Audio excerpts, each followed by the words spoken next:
Bonjour, nous continuons aujourd'hui nos sessions sur Microsoft SQL Server et nous allons parler d'isolation. En particulier, nous allons aborder les mécanismes d'isolation optimistes, snapshot et read committed snapshot, souvent méconnus et pourtant bien utiles. Une rapide présentation, Aryan Pépillon, je suis MVP Data Platform, Most Valuable Professionnel, et j'ai différents sites ou blogs sur lesquels vous pourrez bien entendu trouver des articles sur SQL Server. Pourquoi l'isolation ? Un SGBDR est par essence multi-utilisateur. Les utilisateurs peuvent simultanément accéder aux données et aussi les mettre à jour. Bien entendu, deux transactions ne doivent pas pouvoir mettre à jour les mêmes données simultanément. Mais cela s'applique également à la lecture. Avant le début d'une transaction de modification, les données peuvent être lues dans un état cohérent. Pendant que cette modification est en cours, l'état des données n'est pas cohérent, certaines données peuvent avoir été mises à jour alors que d'autres doivent encore l'être, certaines mises à jour pourraient être abandonnées si la transaction n'est pas validée, des lignes de données peuvent se déplacer dans la table ou dans le stockage de la base de données. Les données seront de nouveau cohérentes une fois que la transaction de modification sera terminée et validée. Le SGBD doit donc empêcher d'une manière ou d'une autre de lire des données incohérentes et pour cela il isole les transactions. Cette isolation permet donc de n'accéder qu'à des données stables et cohérentes. Il y a deux mécanismes qui permettent d'isoler les transactions. Le mode pessimiste, dans ce cas, le système bloque l'accès aux données tant que la transaction est en cours de modification. C'est le mode de fonctionnement historique d'SQL Server qui s'appuie sur le verrouillage pour empêcher de lire des données incohérentes. Mais il y a aussi le mode optimiste. Dans ce cas, le système permet de voir une image cohérente des données avant que la modification n'ait commencé. Et donc de lire les données alors que la modification est en cours. On parle alors de versionning, car le système conserve et présente une version des données avant modification. La norme SQL prévoit 4 niveaux d'isolation. Le read uncommitted, équivalent au no-lock, dans ce cas les lecteurs ne sont pas protégés des incohérences, et nous en parlerons un petit peu plus tard. Le read committed, c'est le mode par défaut d'SQL Server. Les lectures de données modifiées par une transaction sont bloquées jusqu'à la fin de la transaction et ça permet d'éviter de lire des données incohérentes et en cours de modification ou des données qu'on va appeler des lectures sales ou des dirty reads. Le mode répétable read, dans ces cas-là, on s'assure en plus qu'on peut lire plusieurs fois les données sans changement possible dans une même transaction. Le mode sérialisable, c'est encore un peu plus sévère. Les requêtes sont traitées comme si elles étaient effectuées en série chacune de leur tour. On se protège donc de l'insertion ou de la suppression de données pendant toute la transaction. En ce qui concerne SQL Server, ces niveaux d'isolation sont assurés par défaut de façon pessimiste par des verrous et donc du verrouillage. À part le read uncommitted dont nous reparlerons, les écritures bloquent les lectures pour toute la durée de la transaction, ce qui peut parfois poser des problèmes de latence ou de contention. Je voulais revenir rapidement sur le no-lock ou read uncommitted. C'est malheureusement trop souvent utilisé par des développeurs qui sont confrontés au problème de verrou bloquant. Lors d'une précédente vidéo, que vous pouvez trouver sur la chaîne YouTube, les fausses bonnes idées pour SQL Server, j'avais fait une démonstration qui mettait en évidence le risque de lecture de données incohérentes quand on utilise du no-lock. Je ne vais pas refaire cette démonstration aujourd'hui, mais sachez que le no-lock ou read uncommitted reste une pratique à éviter à tout prix, sauf pour des requêtes où l'exactitude des données n'a aucune importance. Heureusement, SQL Server nous propose une autre solution pour s'affranchir des problématiques de verrou bloquant, activer l'isolation optimiste. À la différence d'autres moteurs de base de données, SQL Server permet deux mécanismes, le mode pessimiste et le mode optimiste. Dans le mode pessimiste, c'est le verrouillage et c'est le mode par défaut. Le mode optimiste est basé sur le versionning avec deux options et deux possibilités différentes. L'option Read Committed Snapshot, c'est un mode qui va permettre d'éviter les lectures sales, mais au lieu de procéder par verrouillage, on présente la version des données avant la modification. Ça va donc éviter les lectures qui sont bloquées par des écritures. Cela travaille au niveau de chaque instruction. Deuxième option possible, l'option snapshot, elle aussi basée sur le versionning, qui va encore plus loin. Elle travaille au niveau de la transaction. Elle permet donc de lire des données cohérentes pendant toute la durée de la transaction. Et elle gère en plus les conflits de mise à jour. Comment fonctionne cette isolation optimiste par versionning? En isolation snapshot, comme en read committed snapshot, lorsqu'on modifie une ligne de la table, on lui renseigne un pointeur qui stocke le log sequence number ou LSN de la modification. Si ce pointeur n'existait pas, on rajoute les 14 octets nécessaires à la ligne. Chaque fois qu'une ligne est modifiée, SQL Server stocke une copie de la ligne originale, une version donc, dans la base TempDB, dans un espace nommé le version store. Pour la lecture, quand on veut lire une ligne qui est en cours de modification par ailleurs, on va chercher la version capturée avant le début de la modification.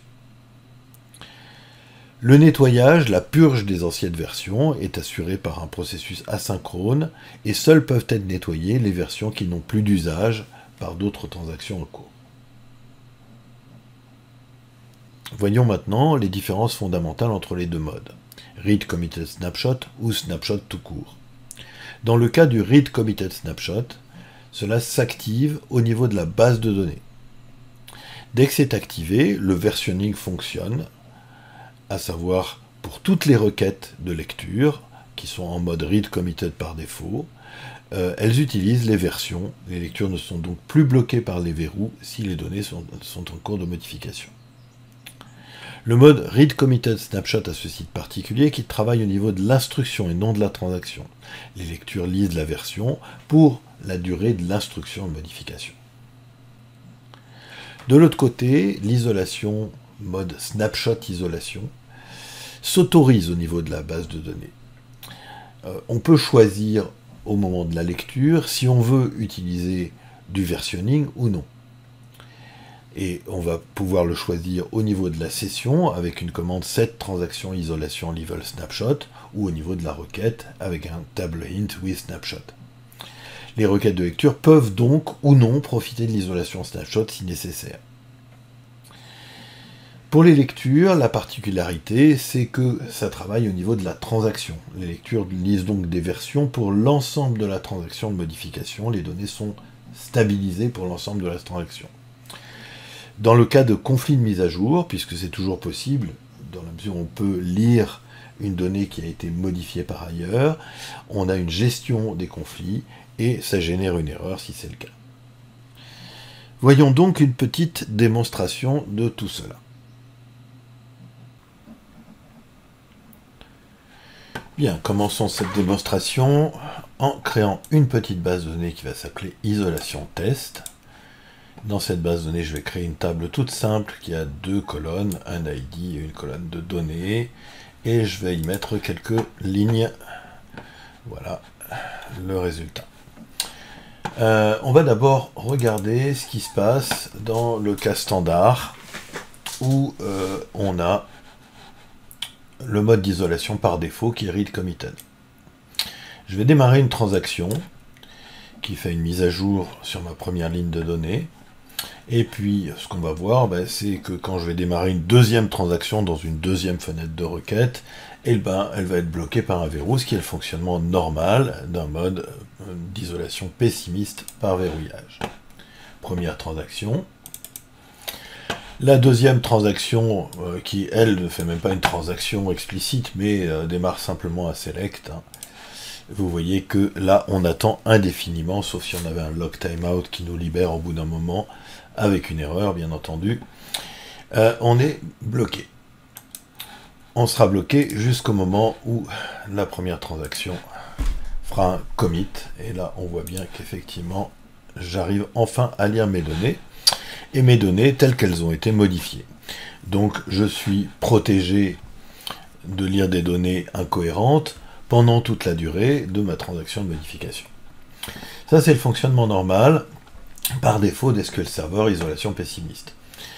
Maintenant, si on change notre mode d'isolation, et pour ça, on va revenir sur notre fenêtre de configuration, on va passer en isolation read committed snapshot. Alors, pour changer le mode d'isolation, il faut faire un rollback de mes transactions existantes, puisqu'il faut en fait un accès exclusif à la base de données, donc il faut que personne soit connecté dessus.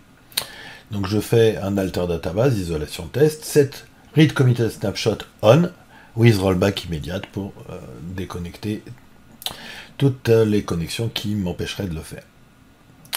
Je vais recréer ma table à blanc d'ailleurs dans cette base de données pour repartir exactement du même exemple.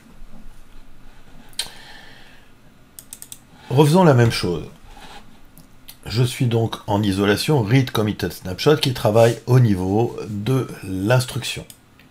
Je démarre ma transaction de modification. Ok, et pendant ce temps-là, je vais aller lire mes données dans une transaction. Vous remarquez que ici, les données que je lis sont les données issues de la version qui a été capturée avant le début de ma transaction. Ma transaction de modification faisait passer la valeur data de ma ligne 1 à 30. Ici, je continue à lire le 1. Je vais revenir sur ma fenêtre précédente et valider ma transaction. Qu'est-ce qui se passe maintenant si je relis les mêmes données? Si je relis les mêmes données, je lis la valeur qui a été modifiée. Donc j'ai bien travaillé au niveau de l'instruction. Je termine ma transaction. Et voilà. Nous allons faire exactement la même expérience, mais en passant en isolation snapshot. Donc pour passer l'option isolation snapshot, il faut que je fasse un alter database, set allow snapshot isolation, ce qui autorise l'isolation snapshot. Au passage, je vais désactiver l'isolation set read committed snapshot. Et je réinitialise ma table de la même manière. Je vais lancer exactement la même transaction qui modifie les données.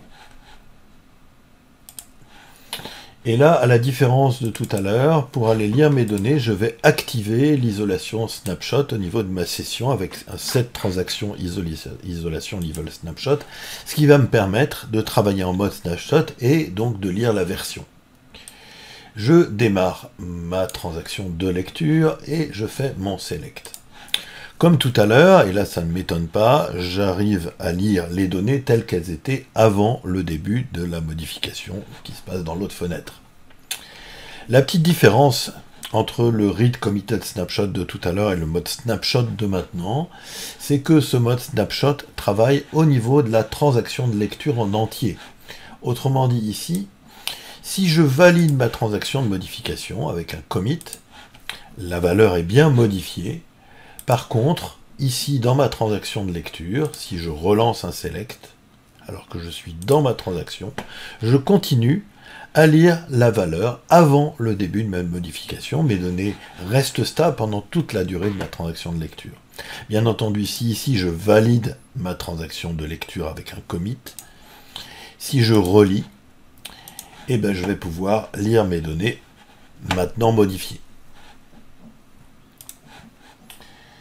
Regardons un petit peu ce qui se passe maintenant si nous avons des conflits de mise à jour. Alors, dans le premier cas, read committed snapshot, je reviens en arrière et je remets ma base en read committed snapshot.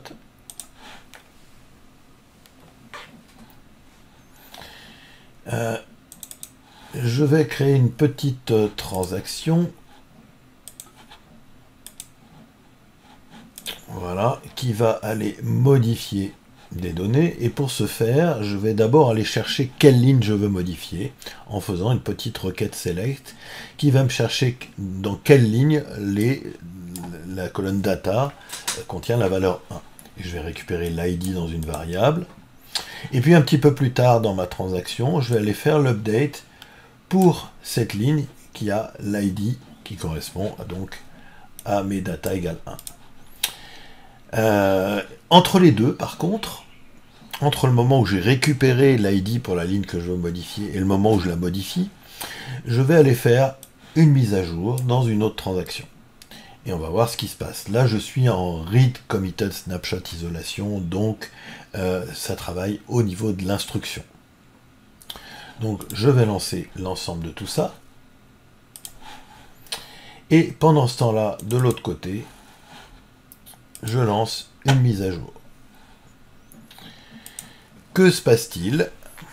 Alors bien entendu, quand je cherche ma ligne ici, vu qu'elle a déjà été modifiée par l'autre transaction, eh bien je ne la trouve plus.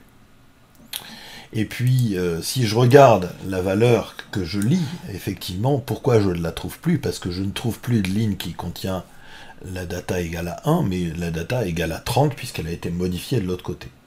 Moralité, quand je fais mon update ici, ben je fais un update sur une ligne qui ne correspond pas à la condition que j'ai donnée dans mon select tout à l'heure, c'est-à-dire que je suis en train d'écraser les modifications de la transaction qui a travaillé pendant que moi, je faisais la mienne.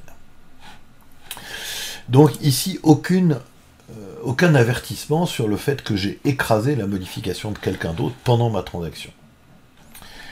Ce fonctionnement va changer à partir du moment où je suis en mode snapshot. Le mode snapshot, lui, travaille au niveau de la transaction. Donc je repasse ma base de données en mode snapshot.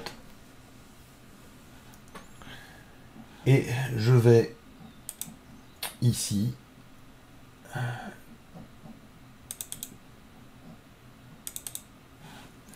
relancer la même transaction en isolation level snapshot, et je le spécifie au niveau de ma session, et faire exactement la même chose de l'autre côté, et on va voir ce qui se passe. Donc je lance ma transaction. Pendant ce temps-là, je fais ma mise à jour. Revenons et regardons ce qui s'est passé. Mais ici, j'ai un avertissement, en fait, une erreur, avec une erreur 3960, qui me dit, attention, j'ai pas pu faire la mise à jour. Pourquoi? Parce que la donnée a été modifiée pendant la durée de ma transaction. Ça, c'est l'intérêt du mode snapshot qui garantit que mes données restent stables pendant toute la durée de la transaction, et si j'essaye de les modifier, ou si j'essaye de mettre à jour une donnée qui n'existe plus parce qu'elle aurait été supprimée par une autre transaction, ben j'ai cette erreur, 3960, la transaction d'isolement instantané a été abandonnée en raison d'un conflit de mise à jour, vous ne pouvez pas utiliser cette isolation snapshot pour accéder à cette table directement ou indirectement, afin de mettre à jour, de supprimer ou d'insérer la ligne modifiée ou supprimée par une autre transaction. Donc, gestion des conflits de mise à jour, uniquement bien sûr dans ce mode d'isolation snapshot. Maintenant, regardons une autre petite problématique. Je vais revenir en read committed snapshot pour l'expérience, mais une autre petite problématique que j'ai constatée avec certaines bases de données. Est-ce que on peut se permettre de passer une base de données en read committed snapshot simplement pour améliorer la fluidité de l'accès en lecture à nos données? Ben, pas toujours, parce qu'il y a une autre problématique qui est la gestion et la conservation des versions dans la base de données TempDB. Un exemple simple, c'est si je démarre une transaction en lecture, et ben les versions ne vont pas pouvoir être supprimées tant que cette transaction n'est pas finie. Et ça, on constate ça en particulier avec certaines applications qui travaillent avec un mode de transaction implicite. Le mode de transaction implicite, c'est quoi? C'est que, en fait, dès que je démarre une instruction, quelle qu'elle soit, même un select, ça revient à faire un begin transaction avant le select. Automatiquement, n'importe quelle instruction démarre une transaction. Donc ici, par exemple, si je lance cette commande-là, juste un select, mais en mode de transaction implicite, qu'est-ce qui se passe?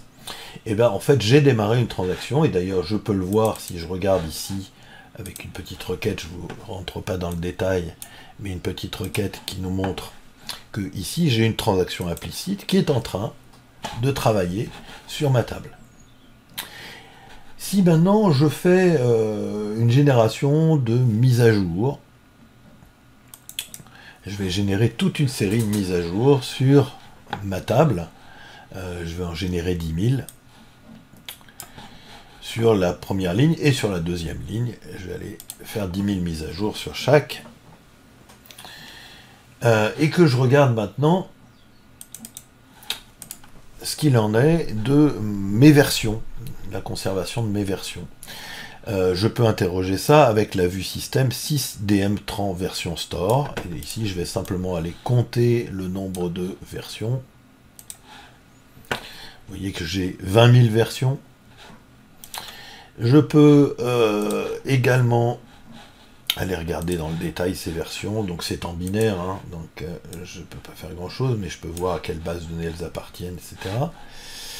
Et puis je peux regarder également la place que ça prend avec la vue système sysdmdb file space usage. On voit que ça tient pas grand chose, parce qu'effectivement c'est pas des grosses modifications, mais ça tient quand même 1 méga 8. Donc imaginez ça dans une base de données, vous avez énormément de modifications avec du versionning, et tout ça étant conservé. En fait, ce qui se passe, c'est que ce qu'on voit ici, ces 20 000 versions, ben elles sont conservées ad vitam jusqu'à ce que ma transaction implicite se termine. En principe, il y a un garbage collector qui, au bout d'1 minute, normalement devrait venir vider mes versions. Là, comme j'ai une transaction active, tant que j'ai pas fait ce commit, et certaines applications ne le font pas en se disant, bah, comme je fais un select, j'ai pas besoin de faire un commit, et bah, dans ces cas-là, bah, effectivement, mes versions vont être conservées ad vitam et vont gonfler la base TempDB jusqu'à effectivement bah, la remplir complètement et saturer le disque. Voilà, si je vide, je lance mon commit, je vais pouvoir constater que de l'autre côté, au bout de quelques temps, hein, il faut attendre un petit peu, on peut constater qu'au bout de quelques temps, qui peut aller jusqu'à 1 minute à peu près, toutes ces versions vont être nettoyées. Et voilà. Alors, est-ce que l'isolation optimiste est la panacée pour nos problématiques de verrou bloquant? Alors oui, l'activation d'un mode d'isolation optimiste va fluidifier les accès à la base de données en ne bloquant pas les lectures. Il y a cependant différents inconvénients à mesurer et à tester. D'abord, c'est coûteux, en particulier en raison de l'utilisation accrue de TempDB pour stocker et pour interroger le version store. Ça peut devenir volumineux et important dans certains cas de figure. Ensuite, les 14 octets ajoutés à chaque ligne, c'est moins grave, mais ça peut désorganiser, fragmenter nos index. Ça peut aussi poser des problèmes dans certains cas de figure. Il faut bien étudier la compatibilité de l'application avec laquelle on travaille. Dans certains scénarios, vous pouvez rencontrer d'autres types d'incohérences transactionnelles qui restent possibles. Et puis aussi le problème qu'on a vu, qui sont les transactions longues ou transactions implicites, et parfois la purge des versions qui ne se fait pas correctement, ou en tout cas des versions qui restent trop longtemps dans la base de données TempDB et qui occupent du volume. Moralité, tester en profondeur avant toute mise en place et mesurer l'impact. Voici pour cette présentation, nous vous remercions de votre attention et puis à une prochaine vidéo. À bientôt.